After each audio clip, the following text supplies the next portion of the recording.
इस धरती पर बहुत लोग ऐसे होशियार हैं जिन्होंने गाय में भगवती लक्ष्मी का दर्शन कर लिया, गौ माता के गोबर में माँ भगवती लक्ष्मी का दर्शन कर लिया। आप इसको एक मुट्ठी दाना खिला के तो देखो, आप इसको लाड़ दुलार करके तो देखो, इसकी परिक्रमा करके तो देखो, इसके गौ का दान करके तो देखो, कभी इसे स्पर्श होके देखो, इसके बीच में, इसके बच्चों के बीच में कितना आनंद आता है।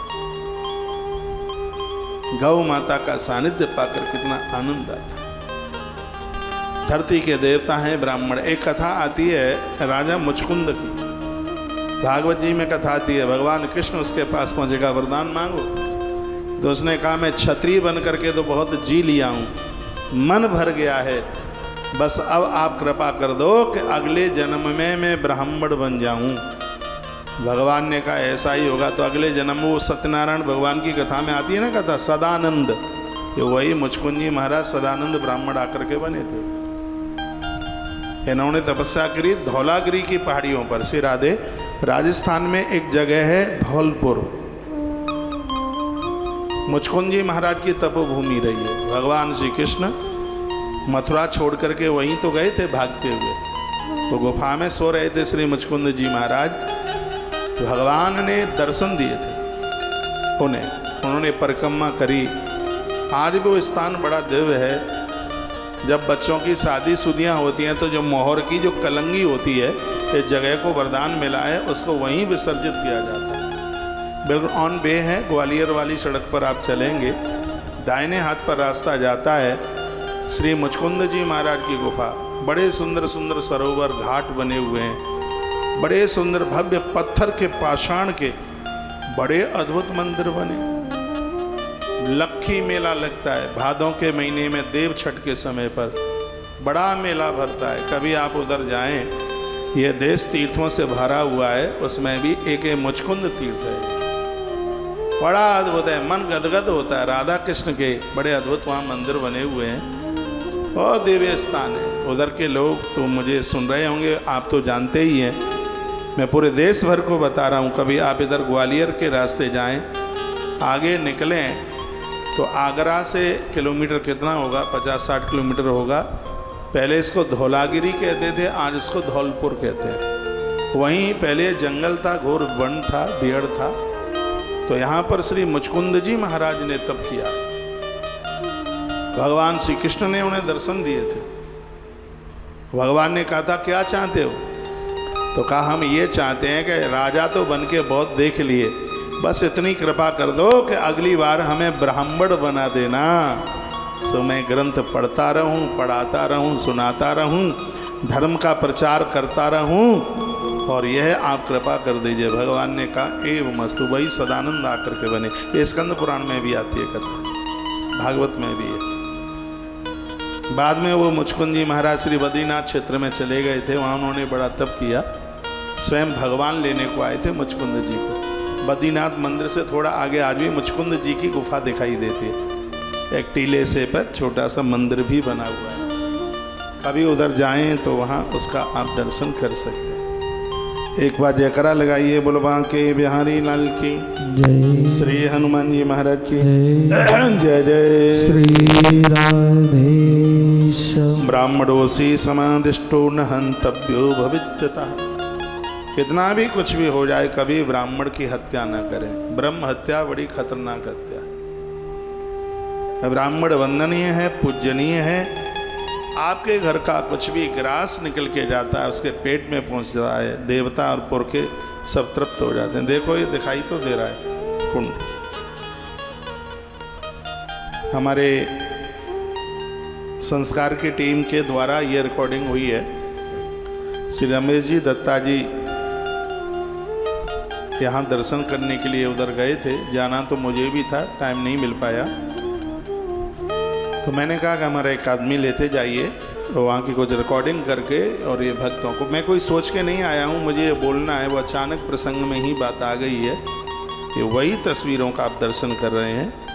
यहाँ का दर्शन बहुत शुभ है। बच्चों की आयु बढ़ती है, पुत्र पुत्र वधू में कलह हो, झगड़े हों, तो ये एक ऐसा स्थान है। बेटा और बहू को यहाँ भेजा जाता है दर्शन के लिए। मुचकुंद जी महाराज जी की तपोस्थली है, घर का कलह दूर हो जाता है। इस जमीन को, इस भूमि को ये वरदान मिला हुआ, उसी का ये दिव्य आप दर्शन कर रहे हैं टेलीविज़न पर। घर बैठे कहाँ कहाँ की तस्वीरें, आप कहाँ कहाँ के देवों को आप देखते हैं। ये सुंदर सा मंदिर में ठाकुर जी बैठे हैं, राधा किशोर जी बैठे हैं, राधा किशोर भगवान बैठे हैं, राधा कृष्ण बैठे हैं। बड़े अद्भुत वहाँ मंदिर हैं। कभी भगवान ने कभी मौका दिया, हो सकता है भविष्य में कभी यहाँ पर कथा का आयोजन भी हो जाए, ऐसा मुझे अचानक लग रहा है अंदर से। एक बार जयकारा लगाइए बोले भक्तवत्सल भगवान की जय। श्री हनुमान जी महाराज की जय जय जय श्री राधे श्री राधेश्याम। तो माता लक्ष्मी ने 5 बातें बता दी हैं। एक है धरती, रोजाना सुबह जागो, धरती माँ को वंदन प्रणाम करो, डेली करो। फूल पौधे लगाओ वहाँ पर, हो सके तो विविध सेवाओं में धरती का दान करो। जब भी देवताओं को प्रणाम करो तो मस्तिष्क धरती से स्पर्श हो जाए, ऐसे प्रणाम करो। धरा को माँ मानो, फिर देखिए कितनी बरकत होती है। माँ लक्ष्मी संग नहीं छोड़ेगी। जल को दूषित मत करो। जल में भगवान नारायण बैठे हैं, इसलिए उनका नाम है नारायण। नार माने जल, अयन माने निवास। जिस जल में नारायण का निवास है, ईश्वर का निवास है, इसलिए उनको नारायण कहते हैं। तीसरी बात अग्नि की बताई। ज्योत के रूप में, हवन यज्ञ के रूप में उनका हर प्रकार से आदर करो, हर प्रकार से सम्मान करो। अग्नि में जल करके आत्महत्या मत करना, कभी भी गलत काम मत करना, कभी भी। तो अग्नि की बड़ी महिमा, गाय और ब्राह्मण की बड़ी महिमा का वर्णन किया गया है। कहा गया है माँ लक्ष्मी कहती है मैं वहाँ स्थिर होकर के आकर के मैं बैठ जाऊंगी। ये बड़ी अद्भुत बात कही। तत्पश्चात माँ लक्ष्मी इंद्र के साथ में चली गई। माँ लक्ष्मी तो चली गई राजा बलि के यहाँ से। तत्पश्चात राजा बलि समय आने पर उनको पुनः दैत्य रूप में उन्होंने अपने आप को स्वीकार किया। उन्होंने तो समझ ही लिया था कि कहाँ कहाँ मैया आके स्थिर हो सकती है। तो बड़ी क्या सुंदर कथा है। वो सीधे अपने गुरु शुक्राचार्य जी के पास पहुँचे। उन्होंने कहा गुरुदेव आप बनो आचार्य और मैं बनूँ जजमान, यज्ञ करा दो। गुरु शुक्राचार्य जी ने बहुत यज्ञ कराए। इतने यज्ञ कराए कि दैत्यों की ताकत बढ़ने लगी। और दैत्यों की ताकत बढ़ने लगी, देवता पलायित होने लगे। देवता पलायित हुए, भागे, माँ की शरण में गए। तब माता ने एक व्रत किया और उस व्रत के माध्यम से उसने ईश्वर को प्रकट कर दिया, जिनका नाम हुआ भगवान वामन। भगवान वामन उस यज्ञ में पहुँचे और उस ब्राह्मण के चरण धोए। अभी तो आपने सुना है जहाँ ब्राह्मण का आदर है वहाँ लक्ष्मी आती है, जहाँ यज्ञ का आदर है वहाँ लक्ष्मी आती है। इतने ब्राह्मणों को गोदान किया। प्रसंग में लिखा है धरती का एक राजा बलि हुआ है जिसने 1000 बार 10 करोड़ गायों का संकल्प किया। इससे पहले कोई नहीं कर पाया, शायद बाद में भी कोई कर पाए। भगवान व्यास लिखे हैं इसे। महाभारत के शांति पर्व में ये बात कही है जो मैं आपको बता रहा हूँ। 5वां खंड है महाभारत का शांति पर्व। उसमें भगवान वेद व्यास ने ये चर्चा की है। 10 करोड़ गाय 1000 बार राजा बलि ने संकल्प किया, दिया। और उसका परिणाम आप जानते हैं। माँ लक्ष्मी बहन बन करके आई थी राजा बलि की। भैया तेरे द्वार बहना बड़ी दूर से आई। और अकेली लक्ष्मी नहीं, उसने तो लक्ष्मी माँ के मुंह से सुन लिया था ना कि इसका आदर करोगे तो जगह को मैं छोड़ करके कभी जाऊंगी ही नहीं। तो उसने यज्ञ भी किया, उसने गौदान भी किया। और आनंद की बात यह थी कि उसने ब्राह्मण के चरण धोए। परमात्मा वामन बन करके आए, यानी ब्राह्मण बन करके आए थे। उसने चरण धोए, चरणोदक लिया और अपने पूरी जगह हर स्थान पर ब्राह्मण चरण के जल का उसने छिड़काव किया। उसका परिणाम यह था कि भगवान चौकीदारी करते हैं राजा बलि के दरबार की। माँ लक्ष्मी चल करके आई थी, बलि राजा को उसने अपना भाई बना दिया। लक्ष्मी माँ बहुत रोई थी। बलि को बड़े बड़े आशीर्वाद मिले। ये नबद्धो बलि राजा दानवेंद्रो महाबला तेर तामन बदनामी रक्षे माँ चल। जिस समय हाथ में रक्षा सूत्र बांधा जाता है, राजा बलि का नाम लिया जाता है। बलि का नाम बलिदान के साथ में जुड़ गया। दानी तो बहुत हुए, लेकिन बलि का नाम बहुत आगे पहुंचा। बलि का दान बलिदान में सबसे बड़ा दानी बलि को इसलिए क्योंकि इसके द्वारा, देखो एक भूमि की बात कही थी ना, जो धरती का दान करता है, लक्ष्मी मैया ने कहा मैं वहाँ आ जाती हूँ। तो पदान त्रीण दैत्येंद्र सम्मितानि पदा मम। जब भगवान ने 3 पग धरती मांगी थी तो राजा बलि ने धरती का दान किया। माँ लक्ष्मी के आगमन का एक कारण यह भी था। ब्राह्मण के चरण धोए, लक्ष्मी का आने का एक कारण यह भी था। और यजन किया, अग्निदेव को प्रसन्न किया, भगवान के आने का एक कारण यह भी था। और 1000 बार 10 करोड़ गायों का दान किया, लक्ष्मी के आने का एक कारण ये भी था। ये सब बातें, कथाएं हमारे और आपके लिए कही जा रही हैं। मैंने आपको ज़्यादातर से चिरंजीवी 7 की कथा में वही कथाएं ज़्यादा सुनाई हैं जो मैंने 30 वर्ष में जिन कथाओं को पढ़ा जरूर है, लेकिन आपके बीच में वो मैं बोला नहीं। और ये मेरा कुछ एक नियम सा समझ लीजिए, ये चैप्टर की कथा होती है, मुझे उसी के ऊपर ही बोलने का ज़्यादा स्वभाव समझ लो, अच्छा लगता है। तभी जो बैनर पर लिखा हुआ है वही बोलें तो ज़्यादा ठीक है। चिरंजीवी की कथा चल रही है और वही भागवत राम कथा कहें तो आपको सुनने में आनंद नहीं आएगा, मुझे सुनाने में आनंद नहीं आएगा। इसलिए मैंने भागवत का कोई चैप्टर आपको सुनाया नहीं। कथा बलि राजा की भागवत में भी तो है। यदि मैं वो कथा आपको सुनाता तो एक कथा फिर चिरंजीवियों की कथा नहीं लगती, फिर तो वही भागवत का पृष्ठ लगता, भागवत का ही अध्याय लगता। इसलिए हमने आपके बीच में उस कथा को सुनाया है जिसमें 7 चिरंजीवों में से एक चिरंजीव है वो राजा बलि, जिसकी गरिमा बढ़ती है, जिसकी महिमा बढ़ती है। उसकी आंख में आंसू आ गए थे, भगवान के सन्मुख रो पड़ा था। भगवान से उसने मांगा नहीं, भगवान ने अपने आप दे दिया। परमात्मा ने कहा था वर्ष में 12 महीने होते हैं, 9 महीने में पूरी सृष्टि को देखूंगा, 8 महीने में पूरी सृष्टि को देखूंगा और 4 महीने में मैं अपनी दृष्टि से तुझे देखूंगा। भगवान बोले तो 4 महीना आज भी राजा बलि की देहली पर भगवान का चातुर्मास होता है। बलि ने यज्ञ में श्रद्धा रखी थी, बलि ने ब्राह्मण में श्रद्धा रखी थी, बलि ने धरती के दान में श्रद्धा रखी थी और राजा बलि ने गौ माता की सेवा में श्रद्धा रखी थी। बहुत बड़ा गौ सेवक था।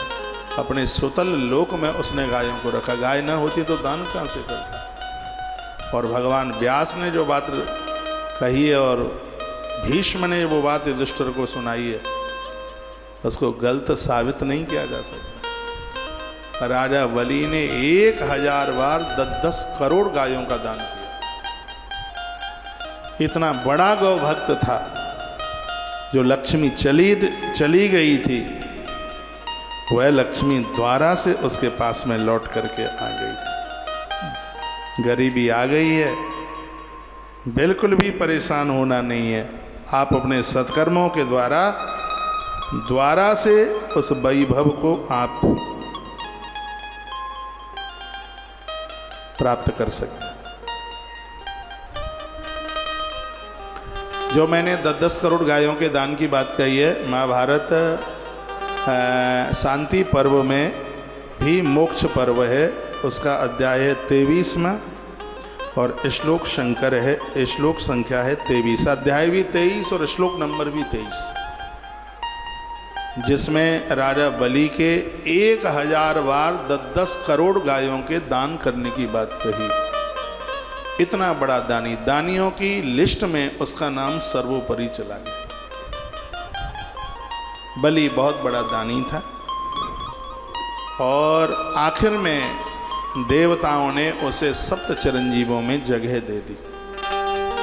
और उसको सप्त चिरंजीवियों में जगह तब ही मिली है जब उसने यज्ञ का भारी आदर किया था, गौदान किया था, उसने ब्राह्मण के चरण धो करके चरणोदक लिया था, चरणों में रो पड़ा था, गिर पड़ा था, चरण भूमि का दान कर दिया उसने, सब कुछ दे दिया। और जिसने जीवन में दिया है उसको इस प्रकृति ने बहुत कुछ वापस कई गुना करके लौटाया। हमेशा से ऐसी विदा रही है, ऐसा आनंद रहा है। रो पड़ा, कहा भगवान हम तो आपके शरण में आए हुए हैं, आपने कृपा कर दी है, बस भूलिए मत।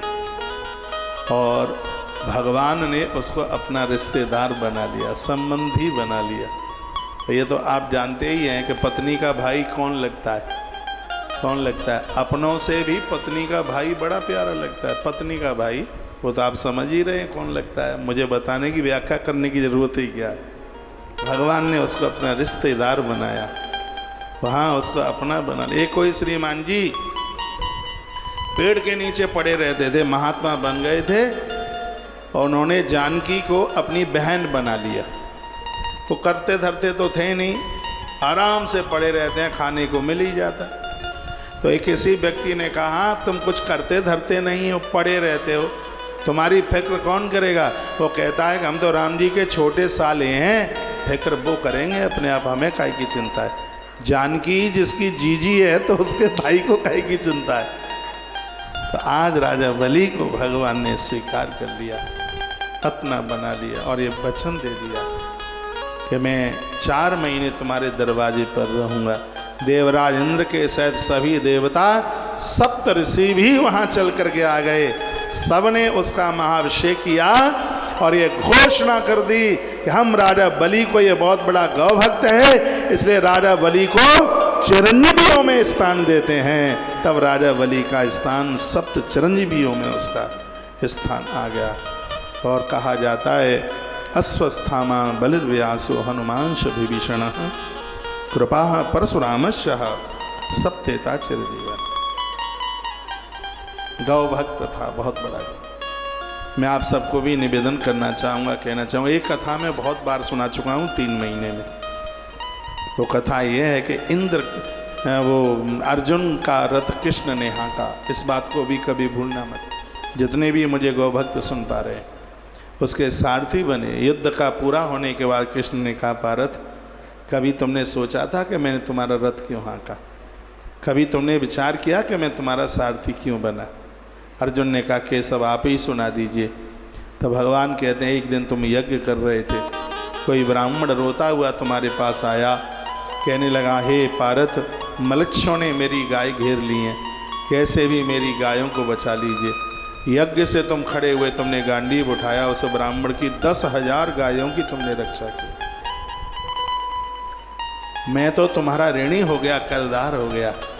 हे पार्थ, मैं बताना चाहता हूँ जो गाय का रक्षक है मैं उसका नौकर बन जाता हूँ, मैं उसका चाकर बन जाता हूँ, मैं कभी भी उसे छोड़ करके नहीं जाता। ये भगवान कृष्ण के शब्द।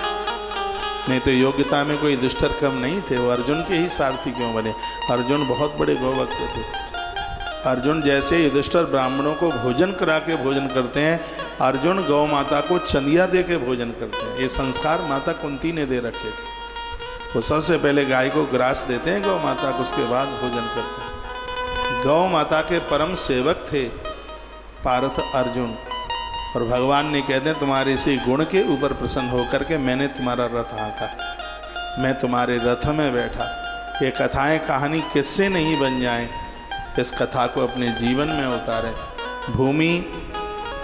भूमि जल अग्नि ब्राह्मण और गाय, जहाँ इन 5 का आदर है, 5 का सम्मान है, माँ लक्ष्मी कहती है मैं खुद और अपने पति नारायण को लेकर के वहाँ स्थापित हो जाती हूँ। वो जगह को फिर हम दोनों छोड़ के नहीं जाते। ये घटनाएं राजा बलि के जीवन में घटी हैं और हमें प्रेरणा मिल रही है इन सब को सुन करके हम अपने जीवन को बदल दें। ऐसी ज़िंदगी हम जिएं जिस जीवन को जीने में आनंद मिले। आप हमारी इतनी बात मानते हैं तो इतनी भी मान लीजिए, एक दिया सुबह शाम जलाते रहिए, एक रोटी गौ माता के लिए निकालते रहिए, इतना तो आप मान ही सकते हैं। प्रातः जागो तो जागते समय अपना मत्था धरती माता को रख दो, प्रणाम करते समय मस्तक टेक दो धरती माता को, धरती माता को प्रणाम करो। आप देखिए घर में वैभव होगा, आनंद ही आनंद होगा, किसी भी चीज़ की कोई कमी नहीं रहेगी। प्रभु हम भी शरणागत हैं। बलि के ऊपर आपने कृपा कर दी, इंद्र के ऊपर आपने कृपा कर दी, और बहुतों के ऊपर आपने कृपा करी। अब तो बारी मेरी है। हम भी आपकी कृपा के इच्छुक हैं। हे भगवान, आपकी कृपा हमारे ऊपर हो। और मुझे विश्वास है कि आज की कथा जरूर आपके गले उतरी होगी। कल अमावस्या है और कल के लिए बढ़कर ज़्यादा से ज़्यादा सहयोग कीजिए। कल लोहे के दान से जरूर जुड़ें। बैसाख मास में तो चलो लोहे के दान की महिमा है ही, लोहे के दान की तो हर समय महिमा है। कब नहीं है? गरुड़ पुराण में मैंने बहुत विस्तार पूर्वक कहा, अमावस्या को लोहे का दान बहुत ज़्यादा प्रभावशाली है, शनिवार से भी ज़्यादा। शनिवार के दिन तो शनि के कष्टों से मुक्त होने के लोहे का दान करते हैं, और अमावस्या के दिन संसार से मुक्त होने के लिए लोहे का दान करते हैं। तो कल अमावस्या है और बड़ी वाली अमावस्या है। कल भोर में जल्दी से जागिएगा। काले तिल का भी आप दर्शन कीजिए, कहीं हवन यज्ञ के लिए दे दीजिएगा। कल तिल के तेल की जोत जलाइए। हो सके तो पीपल महाराज की परिक्रमा लगाइए। कल पति के साथ लगाइए, एक दिया भी जला के रखिए। 3 तरह की जोत जला दो। सरसों के तेल की जोत जला देना आरोग्यता के लिए, तिल के तेल की जोत जला देना पूर्वजों के लिए, और समृद्धि के लिए, देव प्रसन्नता के लिए वहाँ पर आप घृत की आप जो जला दें। बैसाख का महीना चल रहा है और जितनी परिक्रमा पीपल की लगाई जाती हैं बैसाख के महीने में, उस परिक्रमा में हर परिक्रमा में एक तुलसी का पत्र चढ़ाया जाता है। 4 दिन पहले ये मैंने एक वीडियो में ये बात डाली है, पर आप सुनते ही नहीं है तो मैं क्या करूं। आज भी 2 बजे एक अद्भुत वीडियो पहुंची है। चिरौंजी जानते हैं आप? चिरौंजी, एक चिरौंजी 1000 गुण हैं उसके। आप कहोगे कमाल हो गया, हम तो चिरौंजी के बारे में अभी तक समझ ही नहीं पाए। चिरौंजी का पेड़ मिल जाता है, पत्तियां मिल जाती हैं, वो तो बहुत आनंद की बात है। वो बाज़ार में मिलती है चिरौंजी, वो छोटे छोटे बीज उसके होते हैं, तो उसकी मिगी बना करके कहाँ कहाँ उसको आप प्रयोग कर सकते हैं। आप कहोगे आनंद हो गया। तो इस समय बैसाख के महीने में ऐसी ऐसी वीडियो आपके पास भेजी जा रही हैं और उसका आप लाभ नहीं उठा पा रहे। कितनी बड़ी बात है कि इस महीने में और आप पीपल की परिक्रमा करते हैं तुलसी की पत्तियों के द्वारा। हर परिक्रमा में एक तुलसी पत्र आप पीपल की जड़ में आप चढ़ाइएगा, आनंद हो जाएगा, हर समस्या का समाधान होगा।